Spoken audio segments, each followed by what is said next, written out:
Oh my God. Okay. I gotta line this up. I'm looking like Wolfman out here, right? Okay. What's going on? What's going on, everybody? Welcome to the Connectors Corner, where we build everything on kingdom principle. I am your host and master connector, Drew Dockery. I'm a sales and marketing strategist, aka the business coach. And I help sales professionals and small business owners not leave money on the table by doing three simple things. Number one is monetizing your relationships. Number two is growing your network. And number three is making the proper connections. I'm also the humble author of the Connectors Handbook. If you don't have that, you definitely want to get your hands on that. It'll help you move correctly while you're moving and grooving in those rooms of greatness. Definitely want to experience your $1 billion room experience, and hopefully that book will help you get there if you work it right. Blueprint to it, guaranteed. Today, what we're going to talk about, though, is we're going to start a new segment. I let it be known a little while ago that I am going to be doing another segment to the Connectors Corner, and that segment is called Uncle Drew's a Coach with the question mark. Had a basketball video, get a lot of publicity lately, not by choice, but I was blessed to be connected with somebody who is heavy in the social media marketing world, and I will definitely have him on the podcast in an upcoming episode, probably a bag talk more than likely, because we haven't done one of those in a while. But I'm adding that new section, that new segment to the Connectors Corner. Will be featured by another company that I'm a part of called Quartified Addicts. I'm blessed to share that company with two awesome, intelligent, amazing young ladies. They're very talented in what they do. And, I'm definitely going to have them on the podcast as well, on the Connectors Corner. So yeah, just some things moving around. Definitely got some things going on. Got an upcoming summit, putting together a small business mastermind outside of the Connectors Mastery Mastermind. So I'm just giving you guys all this information to let you know what's going on and catch you guys up. Because right now we're going into a new series. And this new series is going to connect a lot of the other things I'm doing business-wise, especially with the Quartified Addicts organization. So yeah, we're definitely going to we're starting a new series. The new series is going to consist of time, consistency, and leverage. The 3 keys to success. I think that's what we're going to title it. The 3 keys to success: time, consistency, and leverage. But today we're only going to talk about time. Leverage is a topic I'm going to have to break down into 3 individual, sessions on its own, because leverage has so many moving parts and components to it. You can easily blow that when it comes to leveraging stuff. But time, consistency, those pretty much are simple concepts. You feel me? So today we're talking about time. So as a business owner, or as an entrepreneur, as a sales professional, what does time mean to you? What does time mean to you? How do you handle your time? Is your time important? Do you charge by the hour? Are you basing your time by a certain value in order to make a certain amount of money? And I do understand that concept that way, if that's what you are, where your mind is when it comes to time, looking at it from an hourly perspective, as far as my money and my hours are balanced. Like my time, an hour of my time is worth this much amount of money. And it may not be that much, but the most valuable commodity that we all have is time. Unfortunately for some, you don't know when your time may be up. So your time should be way more valuable than just a couple dollars when it comes to working a job or whatever. So as a business owner or a sales professional, you're able to do what I like to call compressed time frames. And that's just a simple concept. I think I've talked about it on the channel before. But the simple concept is basically you're doing a lot of activity in a small period of time, and you're able to get a lot of value from it and create a lot of momentum for whatever business you're a part of, whatever sales organization you're a part of, whatever your profession is. Depending on what your profession is, if you can condense or compress time compress activity into a small amount of time, you can get a lot done, and you'll see a lot more benefit when it comes to projecting yourself, your results further into your future. So that's just what that concept is as far as compressing time frames. But time, to me, time equals process. Time equals process. It is the process that you go through to get to your desired result. Now, Jim Rohn said we get paid for the value we bring to the marketplace. And you have to change your mindset. Your mindset has to change from a hourly or a time for dollars, which is hours for dollars type of mindset, to more of a value for dollars mindset. And that's the shift a lot of people who are extremely successful, they've made that shift and they understand that shift. And that's what makes them different between, me, you, and anybody else. Oprah has the same amount of time in a day.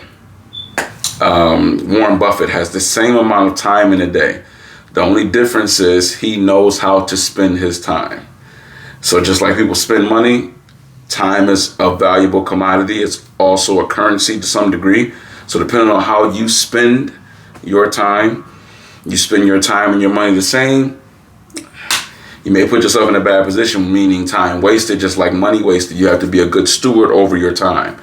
So a lot of times when I'm connecting with people, when it comes to business meetings and stuff like that, depending on what the value of the meeting is, I will either cut it short or let it go as long as it needs to go, because the value of the room is necessary. So that time is definitely well spent. But when it comes to things that really don't result in some sort of production or some sort of ROI, when you invest your time, you want to see something back. You want to make sure you get something out of it. Like going to the gym, you spend time, you spend hours at the gym. You're putting in efforts, you're putting in energy, you're doing a lot of things to get yourself a certain result when it comes to the way your physicality is, right? So the compound time is what's going to make that worth you spending that time in that place or doing that typical activity. So it's really just, what do you value? Is you having a better body or being in shape and having better health, is it worth your time? And if it is, how much of your time is it worth? Should you carve out enough time throughout the day or throughout the week to be able to be active, to stay healthy, to stay mobile, to stay vigilant? And that's really what it comes down to. So if you're spending your time a certain kind of way, you may want to, recheck that or rethink that and see how you're doing that, or is it beneficial to you, to some degree. So for me, I don't typically just go blow my time. I do my best not to waste time. Even if I don't have anything planned, I am typically going to do something or go somewhere that is going to be worth my time.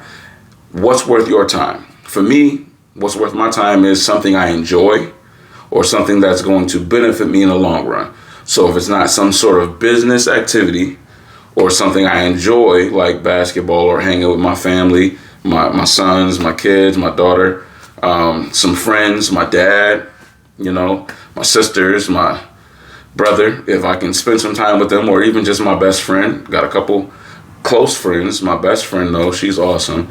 But if I choose to go do those things, then I think it's time well spent. It's well invested. So the question to you is, how does that look for you?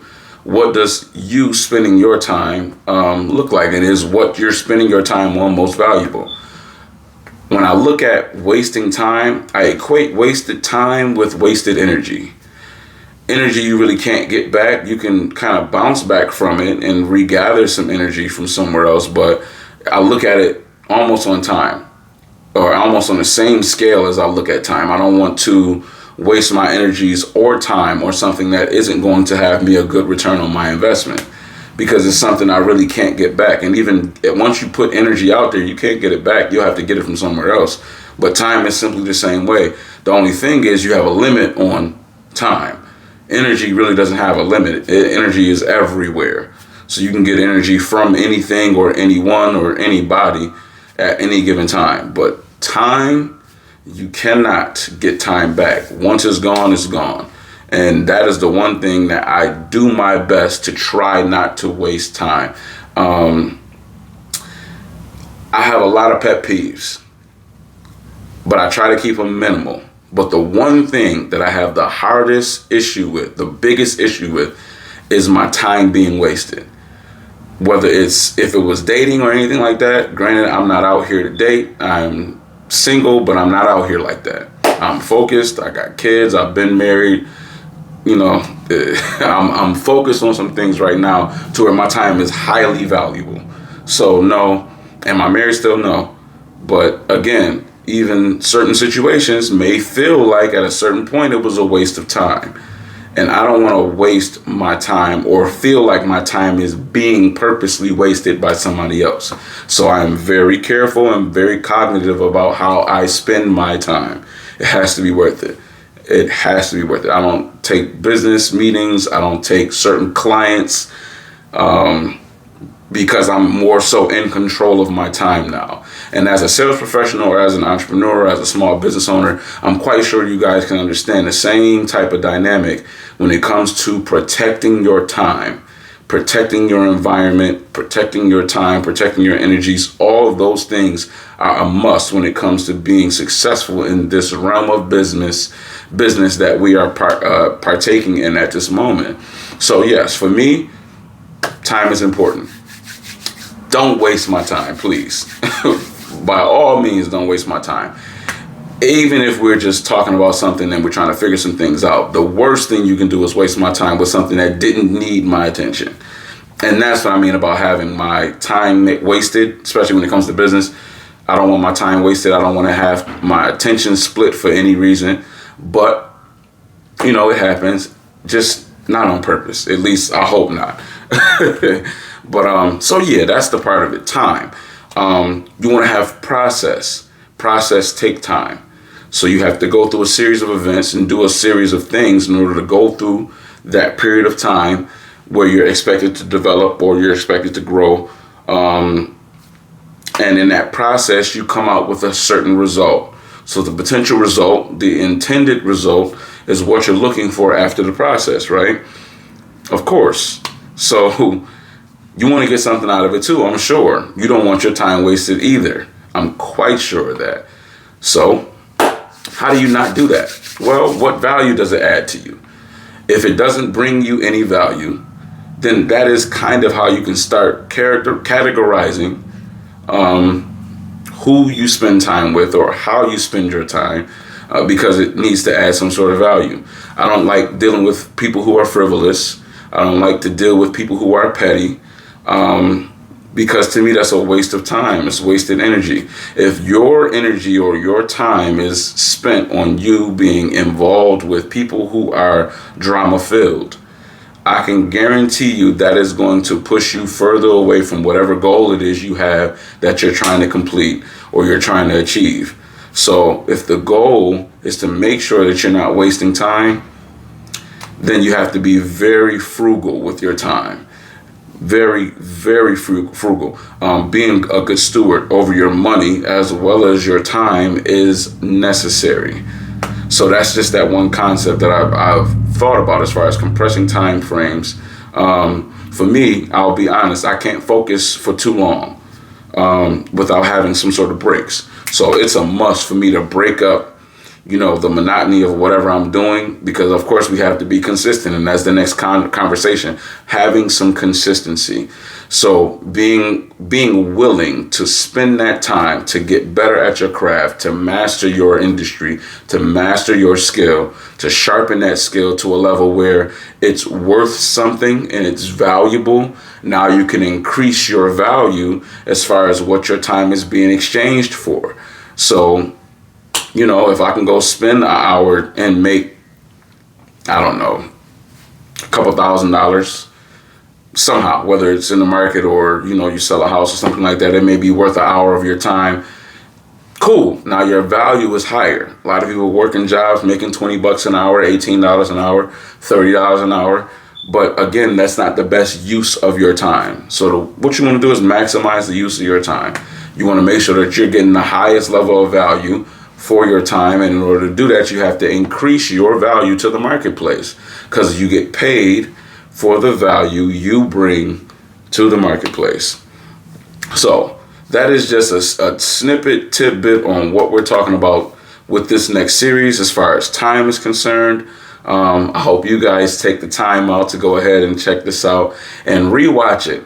Pull something out of it. Let me know what you got out of it. Comment, like, share, send it to some business folks that you know, because I really want to dig deep into these keys, the 3 keys to success: time, consistency, and leverage. Leverage is heavy. It's a whole nother rabbit hole once we get into that. So we're going to have to break that up into 3 days for the series. But this is going to be extensive. And I like these type of conversations that I have with different business-minded folks, people who are having a higher level of life, things that they want to do. It's not just about my skill set, even though my skill set definitely helps. But we're going to bring time back into the mix, but we're going to get into the leverage factor. We'll talk more about time, because each element or each key of success complements the other. You can't have one and not have the rest and think you're going to be successful. You need all 3. It's a promise. You're going to need all 3. There's no way to avoid it, because they all complement each other. So with that being said, I hope this was helpful to you, and I look forward to hearing your thoughts. Go get involved with the Small Business Mastermind. If you are a small business owner, go to www.connectormastery.com. You definitely want to get involved with what we're doing with that particular mastermind group. Right now, we're just going to be doing 1 webinar a month, and we'll do a live networking event. And I think as a freebie, I'm going to do something a little special. We might do like maybe a 3 or 4 hour summit, and I'll connect you with some of the top small business owners I know. And when I say small business owners that I know, meaning they operate they employ a group of maybe 4 or 5 people, but they do business well into the millions. And you want to see how they move, because that's going to help you get to that level. I don't know if $1 million is your goal, but I definitely want to help you get to either double your income, which I'm sure we'll be able to do at the Connectors Corner, or get you as close as we possibly can to your income potential. And that is the overall goal. So with that being said, I look forward to talking to you guys soon. As I tell you all the time, dream bigger, believe better, and expect greater. I'll holler at you.